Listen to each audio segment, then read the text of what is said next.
एक तरफ लोकसभा का सत्र चल रहा है और दूसरी तरफ उत्तर प्रदेश में इस बात को लेकर बात हो रही है कि आखिर उपचुनाव कब होंगे और कौन-कौन सी सीटों पे कौन-कौन खड़ा हो सकता है।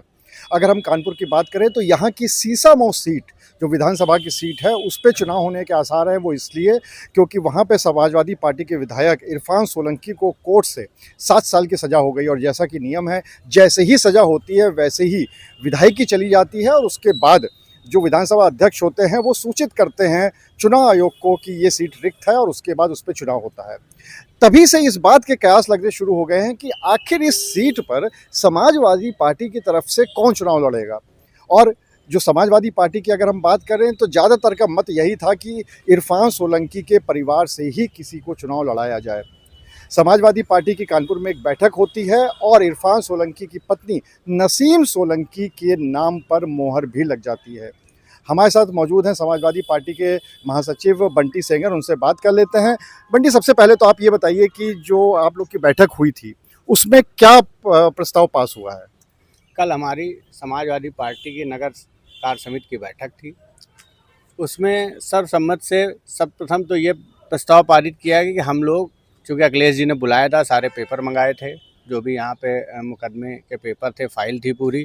पहला प्रयास ये होगा अखिलेश जी का, समाजवादी पार्टी का और उनके परिवार का कि हमें स्टे मिल जाए।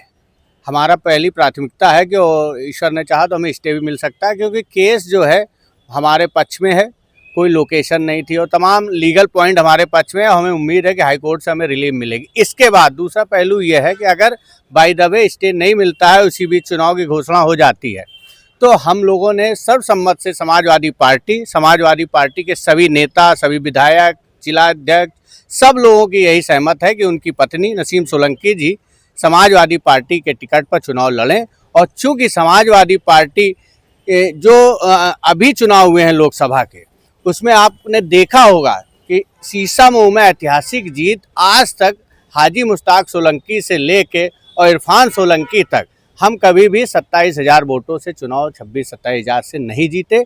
चूँकि सहानुभूत है इरफान सोलंकी के प्रति, उनको निर्दोष सब जनता जानती है। तानाशाही शासन के चलते उनको जेल में डाला गया, वो निर्दोष हैं, क्षेत्र की जनता जानती है। वो इतने शानदार विधायक थे कि 24 घंटा क्षेत्र की जनता के लिए उपलब्ध रहते थे, हमेशा विकास के कामों के लिए तत्पर रहते थे। इसलिए जनता ने उनके पक्ष में ये मतदान किया और हमको 26-27,000 से जिता के सीसामऊ विधानसभा भेजी। इसलिए हम लोग, सभी लोग, समाजवादी पार्टी के सभी कार्यकर्ता, नेता ये चाहते हैं कि उनकी परिवार से उनकी पत्नी चुनाव लड़े।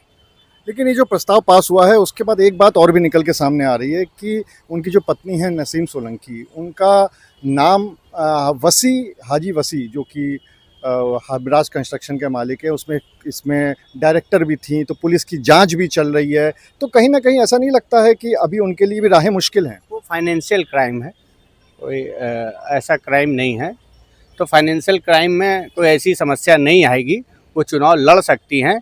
और इसके बाद अगर कोई समस्या आती है तो उसको फिर हमारा नेतृत्व उस पर विचार करेगा, देखेगा और नेतृत्व का फैसला अंतिम फैसला होगा, जिसको समाजवादी पार्टी पूरी तरह से यहाँ पे लागू करेगी।